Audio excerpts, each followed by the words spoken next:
دعا کرو کہ مولا یہاں تک پہنچایا ہے، رمضان کی سانسیں عطا کر دے، ہمیں مولا رمضان کا چاند دیکھنے کی تک زندگی عطا کرے، اور رمضان کے آنے سے پہلے اپنے آپ کو اتنا پاک کر لو، گناہوں سے توبہ کر لو۔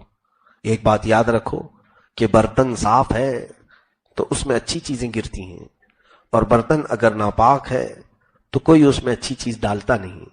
مثال کے طور پر اگر میں دودھ بانٹ رہا ہوں، دودھ اگر میں تقسیم کر رہا ہوں، آپ سارے لوگ قطار میں کھڑے ہیں، اپنا اپنا برتن لے کر کے دودھ لینے کے لیے آئے، دودھ ایک صاف ستھری چیز ہے اور ہم مفت میں تقسیم کر رہے ہیں آپ کو، لیکن اچانک آپ سامنے آئے آپ کے نمبر پر، جب آپ نے برتن بڑھایا تو میں نے دیکھا کیچڑ بھرا ہوا ہے، کیچڑ بھرا ہوا ہے اور کہیں غلاظت لگی ہوئی ہے، بدبو اس برتن سے آ رہی ہے۔ آپ اپنے دل پر ہاتھ رکھ کر کے بتاؤ، کیا میں دودھ اس میں ڈال دوں؟ برتن غلیظ ہے، ناپاک ہے، میں صرف اتنا کہوں گا اے میرے بھائی جاؤ اس کو صاف کر کے لے آؤ، نہیں تو میرا دودھ نہ تمہارے کام آئے گا نہ میرے کام آئے گا۔ اس برتن میں ڈالتے ہی میرا دودھ بھی ناپاک ہو جائے گا، غلیظ ہو جائے گا، برتن پاک کر کے لاؤ۔ تو بانٹنے والا ہمیشہ یہ دیکھتا ہے کہ لینے والے کا برتن صاف ہو، بلا تشبیہ ہو، بلا تمثیل۔ مولا تبارک و تعالیٰ کے حضور رمضان میں اتنی خیرات بانٹی جاتی ہے، بلکہ یوں سمجھ لیں کہ رب ذوالجلال بندوں کو خود نوازنے کے لیے رمضان دیا ہے، ایک ایسا سنہری موقع دیا ہے۔ اب یہاں وہ بندے مولا تعالیٰ کی ہزار نعمتیں اور رحمتیں لے لیتے ہیں جن کے برتن صاف تھے، جن کے دل پاک تھے، جنہوں نے رمضان سے پہلے اپنے آپ کو دھل لیا تھا، پھر رمضان کی برکتوں نے انہیں بہت اعلیٰ مقام تک پہنچایا، اور جو اسی طرح سے باقی رہے اور اچانک رمضان آ گیا تو پھر ان کے برتن میں کیا گرا کیا نہیں یہ اللہ بہتر جانتا ہے۔ بس وہ وقتی طور پر رمضان والے تو ہو گئے لیکن رحمان والے بن نہیں سکے۔ اسی لیے ہم نے دیکھا ہے کہ بہت سارے رمضانی نمازی ہیں، ہم کہتے ہیں رمضانی نمازی نہیں، ربانی نمازی بنو، رحمانی نمازی بنو۔ یہ اس وقت ہوگا جب مولا تعالیٰ کی عطائیں بھرپور تمہیں مل جائیں۔ یہ میری گزارش ہے کہ رمضان کی تیاری، رمضان کی تیاری، رمضان کی تیاری، سارے لوگ یہی سمجھتے ہیں۔ رمضان کی تیاری کا مطلب کیا ہے؟ گھروں میں راشن بھر دو اور گناہ ویسے کے ویسے رہ جائیں۔ انقلاب ہے رمضان المبارک کے مہینے میں۔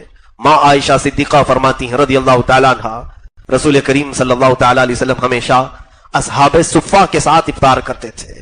اصحاب صفہ کون ہیں جانتے ہیں آپ؟ یہ 70 صحابہ جو گھر سب چھوڑ کر کے آ گئے تھے میرے آقا کی بارگاہ میں، ان کے گھر نہیں تھے، یہ سارے رشتہ داروں کو چھوڑ کر کے آئے تھے، یا تو ان کے گھروں والوں نے انہیں تکلیف دی تھی، انہیں اپنے گھروں سے نکالا تھا، جائیدادیں چھین لی تھی، ان کے گھروں پر قبضہ کیا تھا، مارا تھا، تکلیفیں دی تھی۔ وہ 70 صحابہ حضور صلی اللہ علیہ وسلم کے رحم و کرم پر پلتے تھے۔ مسجد نبوی میں ایک کٹا، ایک چبوترا بنایا گیا تھا، ایک چھپر ان کے سروں پر چھت کے قسم سے ڈال دیا گیا تھا، کھجور کے جو چھال ہوا کرتے، کھجور کے جو پتے ہوا کرتے، اس کی چھت تھی، اور اس کے نیچے یہ 70 صحابہ بیٹھا کرتے تھے، اور ان کے کھانے پینے کا انتظام کیا تھا؟ جو بھی میرے آقا صلی اللہ علیہ وسلم کی بارگاہ میں صدقات پہنچتے تھے، ہدایا یا تحفے پہنچتے تھے، میرے آقا صلی اللہ علیہ وسلم انہی صحابہ کے درمیان وہ تقسیم کر دیتے تھے، ان کو کھلا پلا دیا کرتے تھے۔ انہی 70 صحابہ اکرام کو، جو غریب اور مسکین جس کو ہم دنیا میں کہتے ہیں، اس طرح کی کیفیات ان کے اوپر طاری تھیں۔ رسول کریم صلی اللہ علیہ وسلم ہمیشہ آپ کا معمول تھا کہ ان صحابہ کے ساتھ بیٹھ کر کے افطار کرتے تھے۔ کہیں ان کے ذہن میں یہ بات نہ آئے کہ اللہ کے نبی صلی اللہ تعالی علیہ وسلم، آپ کے لیے پوری دنیا بچھا دی گئی ہے، آپ اپنے ساتھ اچھی اچھی چیزیں کھا رہے ہوں گے اور ہم غریب صحابہ جو بچ جاتا ہے وہ کھا لیتے ہوں گے۔ نہیں، رسول کریم صلی اللہ علیہ وسلم اپنے حجرے سے نکل کر ان صحابہ کے درمیان میں بیٹھتے تھے، ان کے ساتھ وہی کھاتے تھے جو وہ صحابہ کھا رہے ہیں۔ بلکہ ایک برتن میں دودھ اگر آتا، اللہ کے حبیب صلی اللہ علیہ وسلم صرف اس کو منہ لگا کر کے دے دیتے، سارے 70 صحابہ اس ایک پیالے سے افطار کر لیتے تھے۔ یہ کیفیت افطار کی رمضان المبارک میں رسول کریم صلی اللہ علیہ وسلم کے ساتھ بیٹھے ہوئے صحابہ کی تھی۔ ماں عائشہ صدیقہ رضی اللہ تعالیٰ عنہ فرماتی، لیکن افطار اذان ہونے سے پہلے پہلے بیٹھے کس کے ساتھ ہیں؟ اصحاب صفہ کے ساتھ، غریب صحابہ کے ساتھ، سارے غریب صحابہ ہیں، اس کے باوجود اذان ہونے سے پہلے ایک بار اور پوچھ لیتے تھے کہ عائشہ باہر دیکھو کوئی ہے تو نہیں، کوئی باقی تو نہیں ہے جو دسترخوان پر نہیں آیا ہو۔ ماں عائشہ صدیقہ رضی اللہ تعالیٰ عنہ کی بیان کردہ ایک حدیث ہماری آنکھوں سے آنسو لاتی ہے. فرماتی ہیں کہ میں حجرہ رسول میں کھڑی رہ کر دیکھتی تھی یہ افطار کا منظر. اللہ اکبر، وہ کیسا حسین منظر ہوتا ہوگا جب ارد گرد وہ ستارے چھرمٹ کی طرح صحابہ بیٹھے ہوں اور درمیان میں جگمگاتا ہوا آفتاب رسالت بیٹھا ہو. وہ صحابہ حضور صلی اللہ علیہ وسلم کے ساتھ افطاری میں مشغول. اذان سے چند منٹ پہلے میرے آقا صلی اللہ علیہ وسلم عائشہ صدیقہ کی طرف مخاطب ہو کر کے کہتے ہیں، حمیرہ، عائشہ، باہر دیکھو کوئی بیٹھا تو نہیں، کوئی باقی تو نہیں. روزانہ ڈیوٹی تھی.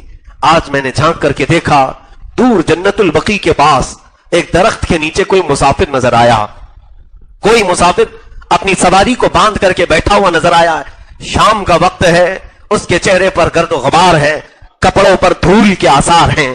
اندر سے کہتی، یا رسول اللہ صلی اللہ علیہ وسلم، کوئی تو دور بیٹھا ہوا دکھ رہا ہے کون یہ پتہ نہیں ہے. مدینے کا تو نہیں لگتا، باہر سے آیا ہوا دکھتا ہے. افطار میں چند لمحے باقی تھے.